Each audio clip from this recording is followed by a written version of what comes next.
I never thought I'd be the guy sitting here, writing this out for some strangers on the internet, but here I am. I've been with my wife, Lisa, for about 8 years now. We met in college, had what seemed like a perfect relationship, fun, supportive, full of promises about the future. She always played the part of the caring wife, the one who would listen to my stupid work problems and pretend to be interested. I was dumb enough to believe we were solid. Then I got pregnant. Yeah, I know, typical guy moment, thinking everything is fine until it's not. Lisa got pregnant pretty fast after we got married. At first, things were good. She was supportive, even sweet. But as the months went on, I started noticing tiny changes. She'd be more distant at times, and her phone was always glued to her hand. I'd catch her lying about where she was going. Suddenly, she'd have girls' nights with her friends, but I'd see her out with her brother, Jake. That should have raised a red flag, but I brushed it off. I figured she was just stressed about the pregnancy, or maybe she was just tired of me being clingy. Then came the fights. She'd snap at me for asking questions, call me paranoid. "You're overthinking everything, Jason," she'd say, rolling her eyes, but I couldn't shake the feeling that something was off. Her mood swings got worse, and she started accusing me of not trusting her, which was ironic considering I was the one catching her sneaking around. I'd come home from work and find her texts open on her phone, short messages with someone named Jay or Jake. She'd quickly lock her phone or delete them if I got close enough. That's when I started paying more attention, even if I didn't want to admit it to myself. One day, I found her phone lying on the nightstand when she was at her mom's. I couldn't resist. I picked it up and scrolled through her messages. That's when I saw it. A series of texts between her and Jake. They weren't just friendly, there were things that made my stomach turn. Flirty messages, talk about meeting up, plans for secrets. And then I saw the last message from her. "Can't wait to see you tonight. Hope I can keep my hands off you." My blood went cold. That wasn't just innocent flirting. That was full-blown cheating, and it was happening while she was pregnant with my kid. I felt like I'd been punched in the gut. All the trust, all the hope I had left shattered in a second. I couldn't breathe. I closed her phone and sat there like a complete idiot, staring at the wall, trying to process what I just saw. I was furious, hurt, and utterly betrayed. I didn't sleep that night. Instead, I kept thinking about how she pretended to be supportive during my pregnancy, how she lied to my face every day, acting like she cared when in reality, she was cheating with my own brother. That's the part that kills me the most. She was pretending to be on my side, pretending to be the supportive wife when she was just waiting for me to lose everything so they could take the pieces they wanted. Next, I had to decide what to do. Confront her. Wait and see if she slipped up again. I was so angry I wanted to rip her apart, figuratively of course. But I knew one thing, nothing would be the same after what I found. The next day, I couldn't focus on anything. My mind kept circling back to that message, that betrayal. I kept wondering how long this had been going on, how many times she'd lied to my face about where she was or who she was with. My wife, the woman I married, the woman I loved, was sleeping with my own brother behind my back for months, maybe longer. And all the while she played the supportive role, the perfect wife, the one who said all the right things during my pregnancy. I decided I needed to confront her. I couldn't go on pretending everything was okay, especially knowing the truth. I waited until she came home from her girls' night, trying to act normal like nothing was wrong. She walked in with her usual attitude, bitchy, dismissive, sarcastic. I looked her right in the eyes and just laid it out. I told her I knew about the messages. I told her I saw her plans with Jake, how she was cheating on me. Her face twisted into that familiar sneer, and she looked me up and down like I was some inconvenience. "Oh, Jason, you're overreacting," she said, crossing her arms. "It's just sex, for God's sake. You're not the only one who needs to get laid, you know, and Jake's my brother. What's the big deal? It's not like I cheated on you with some random guy. Besides, you're so obsessed with work you don't even notice me anymore. You're just insecure." I was boiling, but I kept my voice steady. "Insecure? You've been sleeping with my brother, Lisa, while I was pregnant, while I was doing everything I could to be a good wife, a good mother. And you're acting like I'm the crazy one. How long has this been going on?" She rolled her eyes, scoffing. You're imagining things, you always blow things out of proportion. Jake and I are just having fun and you're just jealous. Why do you care so much? You're too busy working your stupid job anyway. That's when I saw the real her, the bitchy, manipulative, self-centered side I'd always ignored. She lied, spun stories, tried to turn it around like I was the problem. But I knew the truth. I'd seen the messages, I'd seen her real face, and I was done pretending. I told her to pack her shit because I was done, that I wasn't going to be a part of her sick game anymore. Her reaction was priceless. She started yelling, calling me a jealous, insecure bastard. Said I was crazy to think she'd cheat on me with her own brother. She called me paranoid, accused me of snooping and invading her privacy. But I had proof. I had the messages, the evidence, and I wasn't going to back down. This wasn't some petty fight anymore.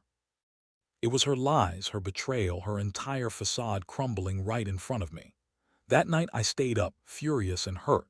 I kept thinking about how she pretended to be supportive during my pregnancy, how she played the perfect wife until she got what she wanted, freedom to cheat, to lie, to do whatever the hell she pleased. And the worst part, she thought she could just lie her way out of it, pretend I'd never find out. But I did. And now I had to figure out what to do next. After that confrontation, I felt like I was walking around in a fog. The rage was still there, but underneath it all, I was devastated. I'd trusted her every moment of her pregnancy. I believed she was supporting me, that she cared, that she loved me. Turns out she was just playing a part, pretending to be supportive while secretly waiting for me to be vulnerable, waiting for me to lose everything so they could take their shot at whatever they thought they were entitled to. I couldn't sleep, so I started going through her phone again, just to confirm what I already knew. I was desperate to find some new proof, some sign that I wasn't imagining things. I had to see if maybe she'd slipped up again, or if there was some new message that could peel back the last layers of her lies. That's when I found it. Hidden in a folder named Pictures, there was a photo of her and Jake, completely naked, lying on the bed. The caption was simple: "Our secret forever." That image hit me like a punch in the gut. It wasn't just a fling. It was an affair that had been going on for months, hidden behind her supportive wife act. I couldn't even look at her the same way anymore. She was a liar, a cheat, a manipulator. Everything I thought I knew about her was gone. That photo confirmed what I'd suspected from the start, and I knew I needed to act fast. I spent the next few days planning. I wanted to hit her where it hurt, but also make her see she couldn't lie her way out of this. I knew I had to be smart. If I just went off half-cocked, she'd deny everything or turn it around on me. I started gathering all the evidence I had. The messages, the photo, the times I'd seen her acting strange, even her phone records showing calls to Jake from her personal account. I needed a solid case. Meanwhile, she kept up her act, throwing tantrums, accusing me of being paranoid, calling me controlling and jealous. The more she lied, the more I saw through her. I realized she was counting on me to just accept the betrayal, maybe even forgive her. But I wasn't going to let her get away with it. Not after all I'd been through. The pregnancy, the trust, the future we'd planned. She was just waiting for me to be weak, waiting for me to fall apart so she and Jake could finally feel like they won. I decided to set a trap. I made sure she knew I was onto her, but I didn't confront her directly yet. Instead, I kept collecting everything I could find. I wanted her to believe she was still in control, that her secret was safe.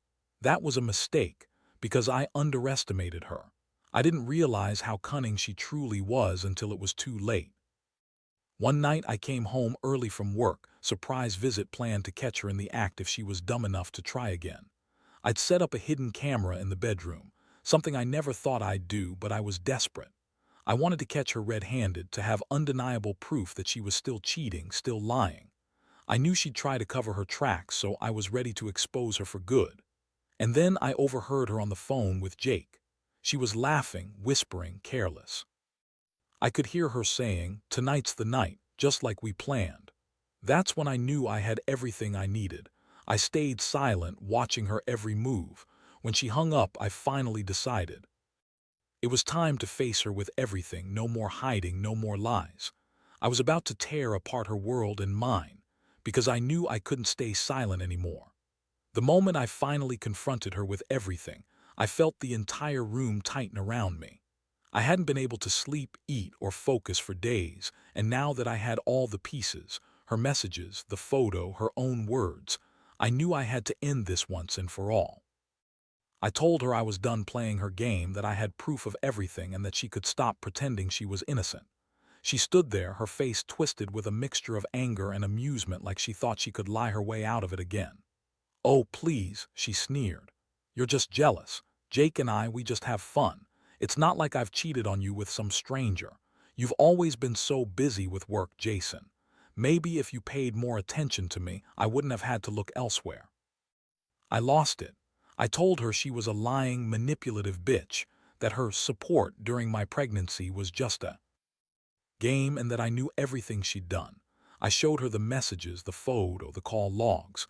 Her face went pale, but then that bitchy smirk came back. "You're crazy," she spat. "You think I'd be stupid enough to get caught. You're just jealous because I'm finally doing what I want." That was the moment I realized she never cared. Not about me, not about our family, not about the life we'd built. She only cared about herself, her lies, her cheating, her making sure she got what she wanted. I had thought I loved her, but I was just a fool. She was a master manipulator, and I'd been blind for so long. All the anger I'd been holding boiled over. I told her she wasn't going to get away with it, that I'd make sure everyone knew the truth. I was planning to expose her, to ruin her in front of everyone. I knew her pride wouldn't survive the shame. I wanted her to feel what I felt: betrayal, humiliation, heartbreak. She couldn't just lie her way out of this anymore. Not after I had the proof. The rest of that night was a whirlwind. She kept denying everything, even when I showed her the evidence. She called me crazy, said I was ruining our family for nothing. I was so furious, I was just about to lose control. But I knew I had to stay calm, had to keep my composure. I told her I was leaving, that I was taking the evidence and our child, and she could go ahead and lie to everyone she knew. And then she did something I wasn't prepared for. She started crying, fake tears streaming down her face, begging me to stay. Said I was overreacting, that she loved me, that it was just a mistake. I looked at her and saw right through her bullshit. She was crying because she knew I was about to take everything from her, the life she wanted, the family she pretended to care about. I told her I'd be filing for divorce, that I'd make sure she paid for this betrayal. I left that night, packed what I could, and took our baby with me. I wasn't sure what was worse, losing her, or realizing that she'd been planning this the entire time, waiting for her moment to strike. I felt broken, angry, betrayed, but also strangely relieved that I finally knew the truth. I couldn't stay with her anymore. Not after she'd lied, cheated, and used me during my pregnancy. I'd lost a lot: trust, hope, the person I thought she was, but I knew I had to move on, for myself and for my kid. The days following the split were a blur of emotions. I felt hollow, like I'd been hollowed out from the inside. The betrayal cut deeper than I ever thought possible. I kept replaying her lies, her smirk, the way she looked at me like I was just another obstacle she could manipulate. The fact that she'd been sleeping with my own brother during my pregnancy, that was the worst of all. It wasn't just cheating. It was an attack on everything I believed in, everything I'd sacrificed to build that life with her. I moved out of the house that same week, taking our baby with me. I didn't want her near us anymore. I knew she'd try to come back, try to spin her lies, but I was done listening.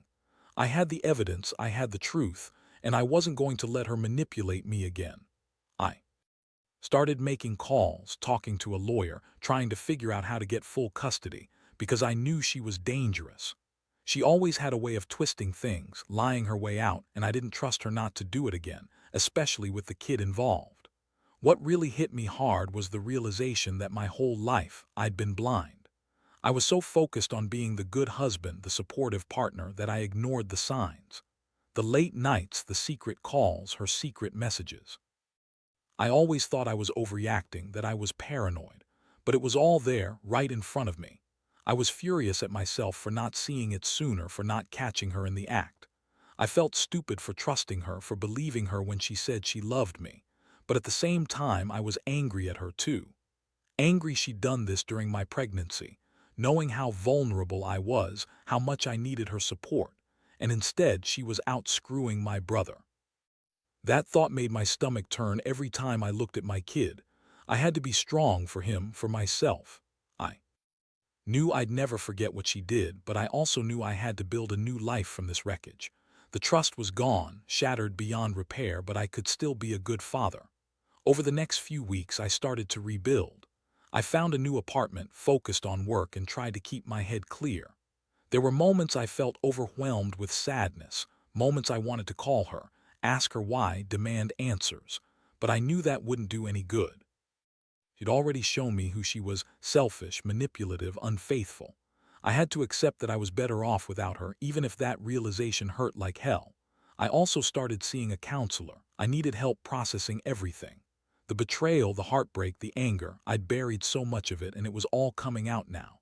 She took so much from me: my trust, the family I thought I had, my peace of mind. But I was starting to see that I still had control. I could choose how to move forward. I didn't want her to win, no matter how much it hurt. And so I made a vow to myself: no more lies, no more pretending.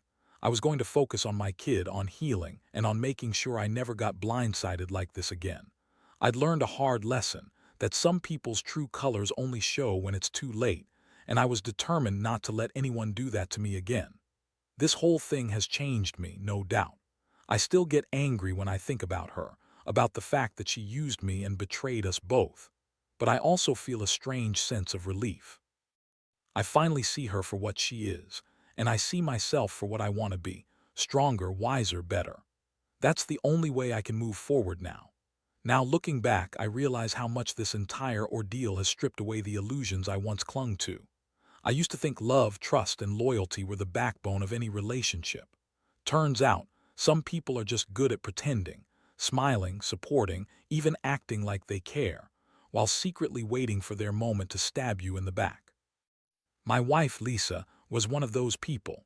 She played her part well, but beneath it all, she was just waiting for her shot to take everything from me.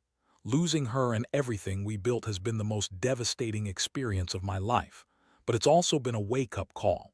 I've learned that people show their true colors eventually, sometimes when you least expect it. And the biggest lesson: never ignore the signs, no matter how small or insignificant they seem at first.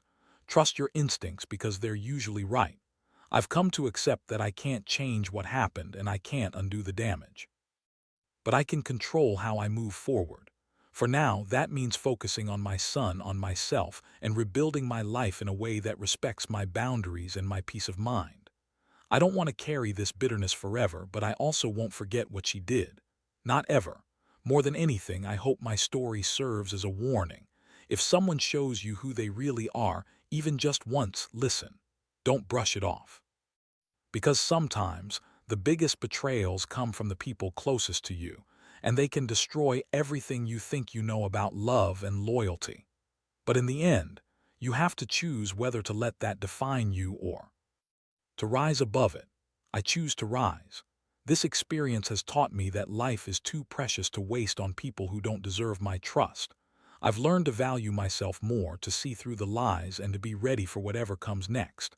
Because no matter how dark it gets, there's always a way to find the light again, even if it's just for your kid or for yourself. And honestly, that's the biggest lesson of all. Sometimes you have to lose everything to realize what truly matters.